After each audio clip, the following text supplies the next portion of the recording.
গোবিন্দভোগটা চালটা ধুয়ে জল ঝরিয়ে নিয়েছি, একটা কড়াই নিয়েছি, কড়াইটা গরম করে নিয়েছি। এবার দেখো কী করবো, ঘি নিয়ে নিয়েছি, ঘিটা প্রায় গরম হয়ে গেছে। এবার দেখো কী করি, কিছুটা হলুদ দিয়ে দিলাম, হলুদটা একটু নেড়ে নিচ্ছি। তারপরে ওই গ্যাসের ফ্লেমটা বন্ধ করে দেবো, চালটা এই হলুদ চাল ঘিয়ের মধ্যে দিয়ে দেবো।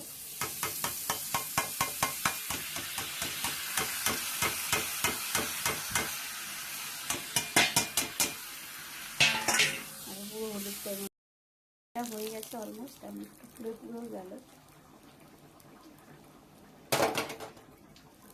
মিশিয়ে নেব।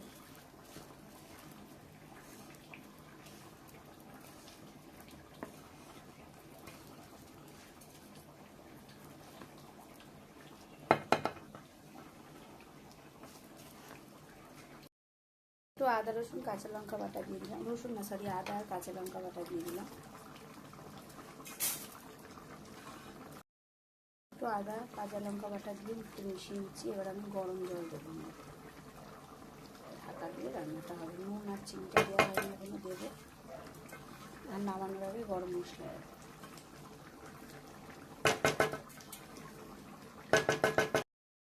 এখানে আরও জল দিতে হবে, জলটা একটু কম দিয়েছি। জলটা ডুবার পরেও এতটা মানে 1 কড়া 2 কড়া মানে চালের ডবল জল দিতে হবে। তো আর একটু জল আমি দিয়ে দেবো। তোমাদের সাথে এটা একটু দেখতে ভালো লাগছে বলে একটু শেয়ার করতে এলাম। ওকে, নুন দিয়ে দিয়েছি, চিনি দিয়ে দিলাম। চিনিটা পরে একবার চেক করে নেব যে আর চিনি লাগবে কিনা, নুন লাগবে কিনা। এখন আমি নিজের আন্দাজ মতো 1 মুঠো দিয়ে দিলাম, আন্দাজ মতো। ওকে, চলো ঢাকা দিয়ে দিই। চিকেনটা রেডি হয়ে গেছে, এইমাত্র গ্যাসটা অফ করলাম। চিকেনটা রেডি হয়ে গেছে। আর এদিকে চলছে বাসমতি পোলাও, ওটাও তোমাদের ভিডিওটা শেয়ার করব। ওকে, চলো, হ্যাপি সানডে, সবাই এনজয় করো। এই যে মোটামুটি কমপ্লিট, আর একটুখানি আর 2 মিনিট মতন হলেই রাইসটা প্রায় হয়ে যাবে।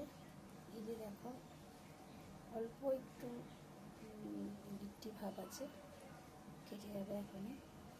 নুন চিনি সব দিয়ে দিয়েছি, সামান্য একটু ঘি আর গরম মশলা উপর দিয়ে ছড়িয়ে নামিয়ে দেবো। কালার গরম মশলা দিয়ে দিয়েছি ওপর থেকে। এটা ঠান্ডা হলে বেশি ঝরঝরে লাগবে, এখন তো জ্বলন্ত গরম, ওই জন্য একটু লাগছে।